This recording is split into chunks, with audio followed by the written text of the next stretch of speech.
Hello friends, നിങ്ങളിപ്പോൾ കണ്ടുകൊണ്ടിരിക്കുന്നത് ഞങ്ങളിപ്പം ഷേബ രാജ്ഞിയുടെ കൊട്ടാരത്തിൻ്റെ ബാക്ക് സൈഡിലുള്ള വൈരിയുടെ കല്ലുകളിൽ കൂടെ നടന്നു പോയിക്കൊണ്ടിരിക്കുക. അത്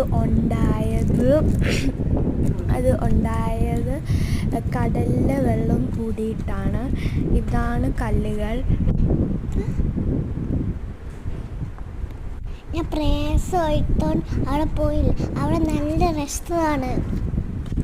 അവിടെ പശുക്കളും ഒക്കെയാണ് വെള്ളം കുടിക്കാനും ഒക്കെ വരുന്നത്. നിങ്ങളും കൂടി ഒരു പ്രാവശ്യം ഇങ്ങോട്ടേക്ക് വരണം. ഇത് ഒമാനിലെ സലാലയിലാണ് ഈ സ്ഥലം ഉള്ളത്. അപ്പോൾ ബൈ ബൈ.